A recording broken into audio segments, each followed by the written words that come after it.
What's up, my fellow millennials and younger generations? I might be an older millennial, but I'm still a millennial. So did you know there was a time when people traveled without smartphones, without the internet? No Airbnb, no navigation apps, no rideshare apps, no translation apps. People carried paper maps and actual guidebooks. International travel continues to evolve at a breakneck speed. And in this video, I'm going to talk about one of the very last friction points that has effectively been eliminated. International prepaid eSIMs. If you are an inexperienced traveler or you get a lot of anxiety, then these will change your life.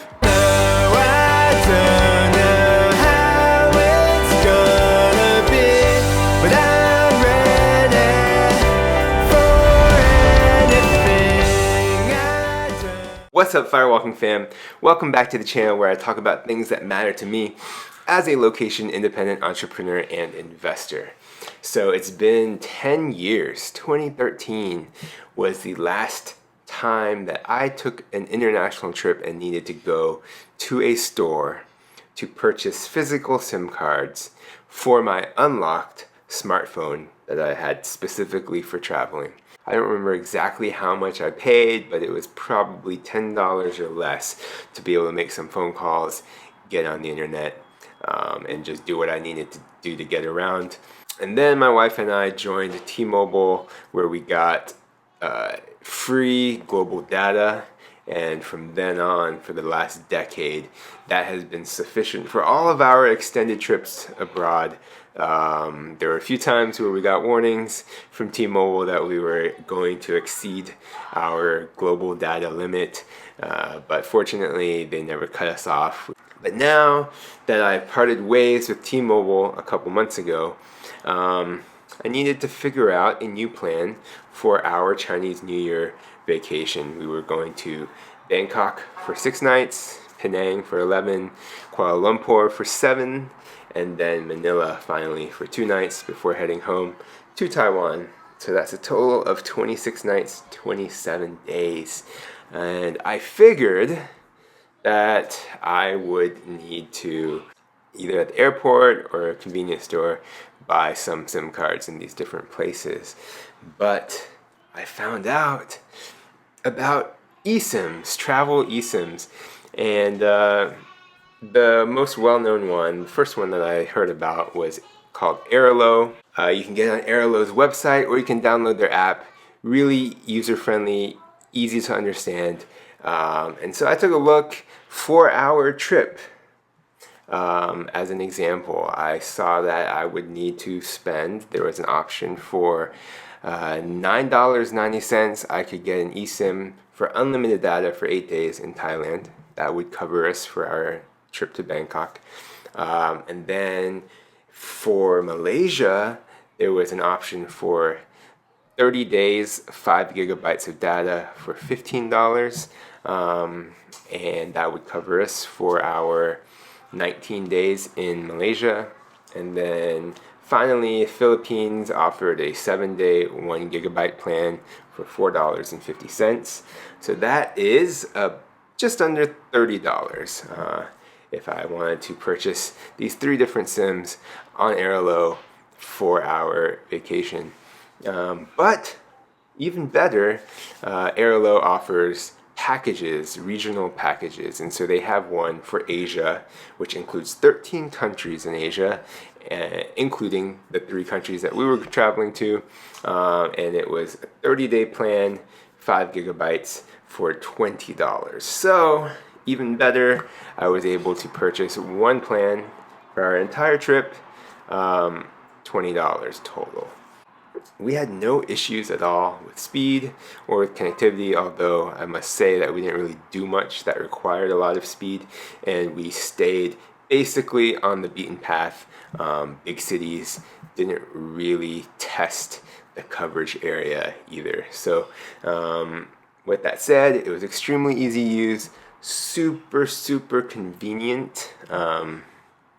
Just imagine one click at the start of our trip, and from that point on until we returned home, every time we landed, the plane touched down, I open my phone and I'm automatically connected to the internet. So that was just such a convenience and such a relief to be able to have that, be able to check whatever I needed to check when we're touched down in a new country.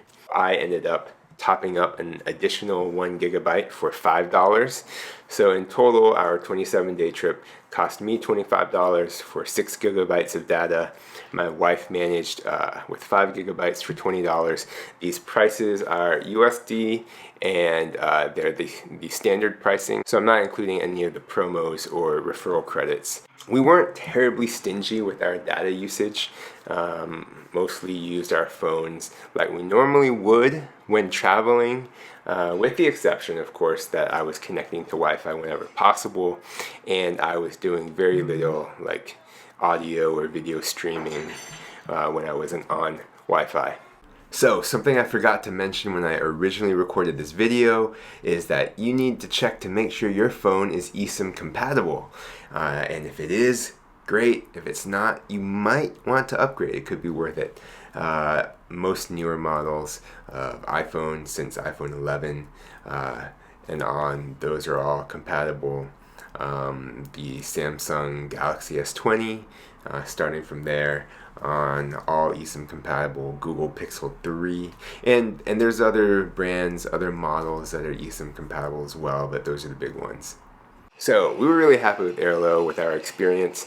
I would say that it's obviously best for people who are on the move. If you're going to be staying in one country for a month, then it probably would make more sense to register and get an actual SIM. It may save you some money. It may allow you more options, better coverage perhaps, maybe some phone calling, texting abilities. But hey, it's me from the future again. But even if you stay long-term in different locations, this is still super helpful for sort of that bridge period when you first land in a plane, touch down on the runway, and you're already connected to the internet, and you're good for 3 days, 5 days, so you can get settled before you go to a store and actually register for local phone service. Now for our next trip, I did look at a competitor that's very similar, also getting rave reviews from folks, and that's Nomad. You can download the app, search for Get Nomad. Very similar app, user-friendly as well. They have different plans, so you just can compare and see which one's better. I may use Nomad for our next trip because I want to try something else out, but also because our next trip goes through Singapore, and at the moment, Airalo does not offer coverage in Singapore. I feel like that's going to change by the time we go on our trip, so I'll just kind of play it by ear, see which pricing is cheaper. However, it turns out on Nomad for our last trip, had I looked at Nomad at the time, Nomad actually offers an Asia Pacific regional plan that includes 12 countries, including the ones we were going to, 30 days, 5 gigabytes, only $17. I could have saved $3 had I known and looked at Nomad prior to our Chinese New Year's vacation. Anyhow, I will probably give Nomad a test run at some point in the future, see how it is. But Airalo was thrilled with it, so probably can't go wrong. But of course, if you're price conscious, look at the plans ahead of time and decide that way. I'm going to put my Airalo and Nomad referral codes down in the description. If you use my referral codes, you'll get a $3 credit, I'll get a $3 credit. Might as well get the credit for yourself and help out the channel. If your experience is different from mine, let me know, because I do want to hear. And if there's other good competitors to keep an eye out on, because I have found some others, but these two seem to be the most reputable and offered the most global coverage. Till next time, peace. And in this video, I'm going to talk about one of the very last friction points that has effectively been eliminated. Hi, buddy. Are you serving me This pancake is... Mom is going to make a pancake even bigger than this. Ooh, it smells really good. Go eat it. Go eat it. Okay. It smells so yummy. Are you in the middle of recording? Okay. Oh, sorry. It's okay. Sorry. You showed me this. Oh, it's a really nice one now. That's a really big Why aren't you saying the same pancake, thing? guys. Isn't it crazy? I'm a dad son. I'm a dad son. I'm a dad son. I'm a dad son. I'm a dad son. You're your dad's son? Yeah, I'm my dad's son. Okay. Can you please send that? Two. Like just like like show that on YouTube. Okay. Like show this video. Alright. Alright. I'll think about it. Hello, my name is Jaylen. Booty bug. Yeah.